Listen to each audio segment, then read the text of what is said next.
can I just say one thing firstly? I love the name Eat Sleep Boxing Repeat. Welcome back to ESBR Boxing's YouTube channel. It's me, Niall, delighted as always to be joined by Owen. And we're here in further reaction mode from what we seen last night from Wembley Stadium in London, England, as the phenomenal Oleksandr Usyk made history, becoming the first man to ever become an undisputed, three-time undisputed champion, as he stopped Daniel Dubois to win the undisputed heavyweight title again in the fifth round. And yeah, further cementing his legacy as an absolute all-time great Hall of Famer. And we're here today with a big question. Can anybody beat him? You know, he's beaten most people twice over now, the best of the best in the heavyweight division. Is there anybody out there that can kind of crack the code of this enigma? You know, this man in the Matrix zone. You know, he's almost unbeatable. But that's why we're here today to kind of discuss. Is there anybody that can do it? So yeah, let's jump straight in. I hope you're well. First of all, as I said in the intro, Usyk, not only has he beaten the best, Tyson Fury, Anthony Joshua, Daniel Dubois, he's done it twice over, which is a very rare achievement, and he's done it quite convincingly as well. So rather than kind of discuss whether potential rematches with those men would be any different, let's talk about the names that Usyk hasn't fought yet. I know there's not many, but let's see, is there any that could crack the code? So the first man I'm gonna kind of ask your opinion on is the man a lot of people, well, he is the man that deserves a world title shot the most, and it'll probably be ordered next, Joseph Parker, the WBO mandatory, former world champion, been on an incredible run. You know, he's beaten Deontay Wilder, Zhilei Zhang, top fringe world level heavyweights. You know, if this was to come to fruition, do you think Joseph Parker has anything different to what the others had in terms of Butter and Alexander Usyk? No, not at all. I think the only way you're going to beat Usyk is to chin him. I really do. We've seen, if you look at the current crop of heavyweights, if there's anyone that you would say that can go with him and box with him and beat him that way, you'd likely pick Tyson Fury. And we've seen what happened in those two fights. The first one was convincing. If it was anyone else, let's be honest, it could have, should it, would it have been stopped? If that was someone else, that ninth round, Tyson Fury gets stopped. If he was a different fighter and if he wasn't Tyson Fury, bouncing from rope to rope to rope, 100% gets stopped. Second one, a little bit closer, but still comfy for Usyk. So that puts that style of fight argument to bed. You know, we've seen what Dubois has just done to AJ. We've seen what he done to Hrgovic after getting battered for 6 rounds, well, 5 rounds straight, and stopping him. So I think you have to stop Usyk. You're not going to beat him on points, and Joseph Parker ain't got the power to stop him. You know, if Joshua can't, if Fury can't, if Dubois can't, you know, you look at the photos of him, Dubois caught him a few times, nothing major, but there's not even a mark on Usyk. He's just gone in there in an undisputed heavyweight title fight. 5 rounds later, he's come out, and you'd think he'd just been for a run or something. So he's such an anomaly. He's a bit of a freak. I think now what he's done at heavyweight, people forget what he done at cruiserweight with the likes of Bradis, Gassiev, Gassiev was a killer at the time. You know, Usyk's gone to everyone's backyard. He's never had a home. So yeah, for me, it's just like, imagine if he had a set home like the Klitschko's chose to in Germany for years. So yeah, for me, Parker, I think it's even more convincing than it was last night, personally. Yeah, it's hard to disagree. It's an interesting point you made there in terms of being more conclusive, but yeah, I think what you said is spot on. I'm a big fan of Joseph Parker. I think, you know, the run he's been on lately since that Joyce loss has been outstanding, to be honest with you. And he has a lot of positive attributes. You know, he has good feet, good kind of IQ, fast hands. But as you said, the power, he doesn't have the power. He's not known as a big puncher at heavyweight. So yeah, I do agree in the fact that you have to really put a big dent in Usyk to halt the kind of the phenomenal movement and the footwork and the IQ, and Parker just doesn't have that. As good as he is, he doesn't do anything better than Alexander Usyk. One kind of factor in that fight, which could be relatively interesting, is I'd be very curious to see the type of game plan Andy Lee would kind of concoct in an effort to beat Usyk.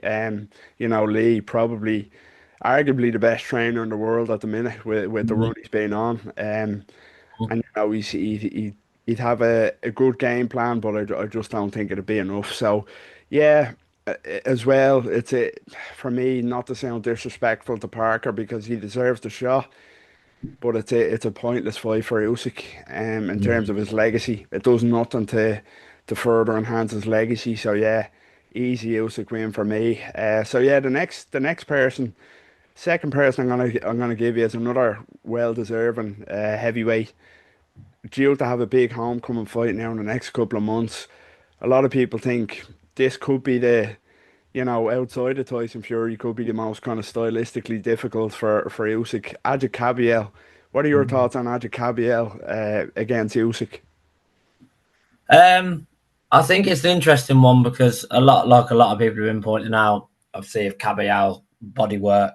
There's always been questions as is Usyk, is he weak to the body? Is that how you get to him? Is that how you stop him? Type of thing. Obviously, we've seen the low blow with Dubois, but other than that, no one's really been able to. It's like it's one of those. It's easy. It's a lot easier said than done. The amount of times we've seen ex-fighters, pundits, media, fight fans in general say, "Oh, you need to get to the body," but you just can't. He's elusive.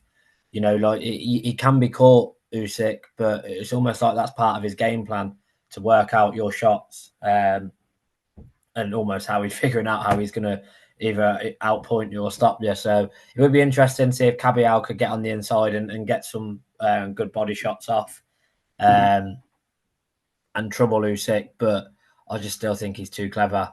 I know Dubois was swinging for the heavens at times last night, but you just look how he adjusted and that knockout punch, he could just see it coming. Usyk could, as soon as Dubois come flying in, that was it. Bang, he'd timed it to perfection. He'd waited. It was almost like from the second round, like they say, downloaded the data. It was almost like for me when he caught him with that left hand in the second round, that was it. Writing was on the wall, the fight was done. So I think that could be the same with KABAYEL. If KABAYEL comes in and starts only looking for the body, can Usyk find a gap and see a gap, to land a big left hand? And I think he absolutely would. So I think it would be intriguing because, if KABAYEL got some nice body work and some decent sort of power punches in early on, then it could make it interesting down the stretch. But I just think Usyk's an anomaly and he can adjust to fight anyone and any style. Yeah, great again. Good points made. Made there. I really like AGIT KABAYEL. It's stylistically, I think I like his footwork, his hand speed. His movement in and out. Been on a good run himself. Full of confidence. And it's a good point you made as well about body work to Usyk. KABAYEL would be good at kind of getting on the inside, working the body. And it's always been a thing with Usyk, people say that if that's one small chink, is that he doesn't really like it to the body. I think maybe that can be a bit exaggerated at times, but it definitely is the slightest chink in a pretty unbeatable fighter. But yeah, I just think again it comes down to Usyk doing nothing or KABAYEL doing nothing better than Usyk. And there's no shame in that, but we're just talking about a phenom here. We really are. So yeah, I'd pick Usyk there as well. A final fight before we wrap up. A legacy defining fight.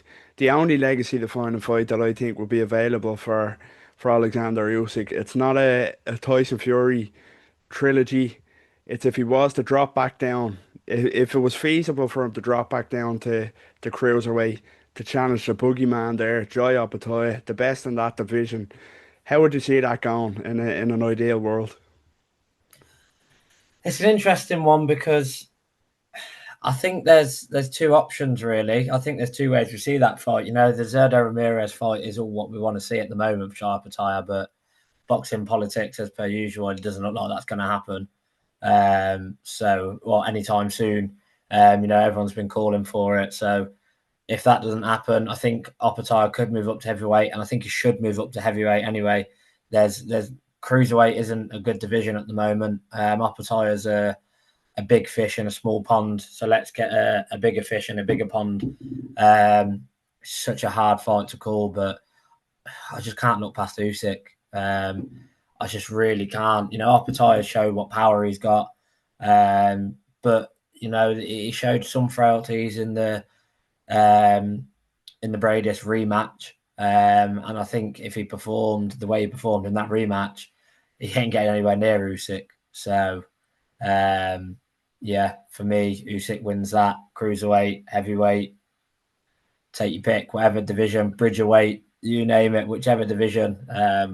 I think I'd have to back Oleksandr Usyk. Yeah, it definitely brings some spotlight to the Bridgerweight division, I tell you that. But yeah, again, I agree. It reminds me, if it was to happen, of Roy Jones Jr., when he won the heavyweight title, coming back down to beat Tarver. That was a big win that a lot of people forget about Roy Jones. But yeah, as I say, it'd be a big legacy fight for me. I get your point. It probably could happen at heavyweight. OPETAIA needs to get out of the cruiserweight division if he can't get a big fight. And stylistically, they're so similar. It's always said about how OPETAIA has similarities to Usyk, but Usyk just does it at a higher level, a different level. And OPETAIA is yet to prove that style can beat a top fighter, whether that be at cruiserweight or heavyweight. But I'm a big Joy OPETAIA fan, but he Mm-hmm. hasn't fought the names to kind of, to let us know that he can mix it with an Alexander Usyk. So maybe, if it was to be a cruiserweight and the weight coming off Usyk would be too much of a diminishing factor, OPETAIA could get it done. But again, I just can't bet against this guy. I cannot bet against Alexander Usyk, even at nearly 40 years old. So yeah, I think we're in agreement that this guy is unbeatable. Um, there's nobody, there's nobody that he hasn't beat already that'll beat him again, or there's nobody new that'll beat him if he was to fight. So yeah, that was an interesting discussion, fun one with Owen this time, discussing whether Alexander Usyk, the phenom, the pound for pound star, can actually be defeated. Can somebody do what nobody's managed to do before and crack that code?